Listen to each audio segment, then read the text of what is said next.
You know what? If I hadn't started this on my iPad, I'd love to ink this traditionally. Get my hands dirty.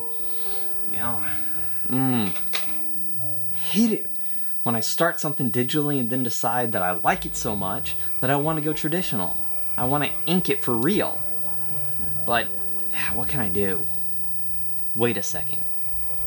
I think I still have some of that Peter McKinnon magic sprinkle that I ordered off a very reputable salesman off the internet. I'm gonna try that.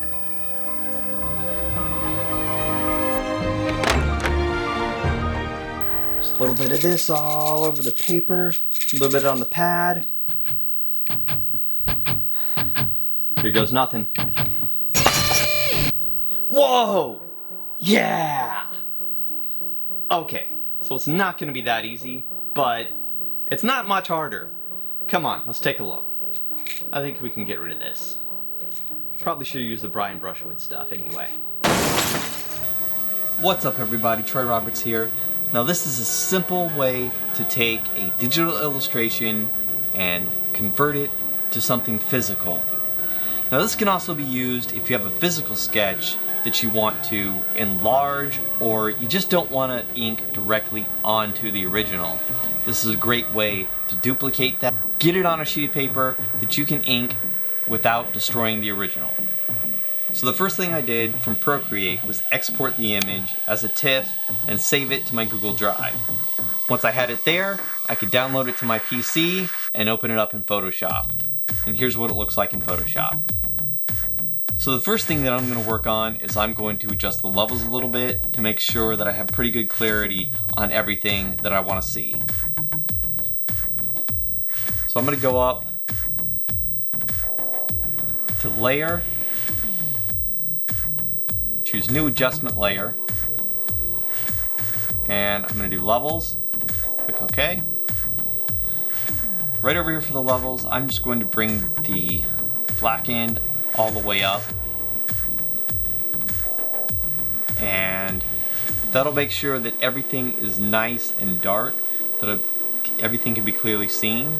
But I've got some extra lines that I want to get rid of. So I'm going to go over to the lighter end and just drag that down a little bit, get rid of those. Now I think I'm ready for the final step. The real magic, the special sauce, is we're going to go up to layers, going to make another adjustment layer, but this time we're going to go hue saturation. Now that we've got that panel opened up, we're going to click on colorize. In the hue box, we're going to set it to 180. Then for our saturation, we're going to tune that all the way up to 100. Last step is to go into the lightness. Now this is something that you can play around with to find something you like that's perfect for you. But remember, you're going to want something that's fairly light on the print. So you don't want to be able to see it too easily once you've done your inks.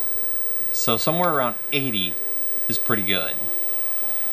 Like I said, you can adjust that, go a little brighter, a little lighter, see what works for you. Might take a few test prints to see. Now obviously, you don't want it so light that you can't see it. But you don't want it dark enough that after you've inked everything, it's really obvious that the blue line is there. And with that done, you're ready to save out and print. Hope you found that helpful. If you did, give me a big thumbs up. If you didn't, go ahead and click that thumbs down. Be sure to subscribe for more tips like this, and I will catch you in the next one.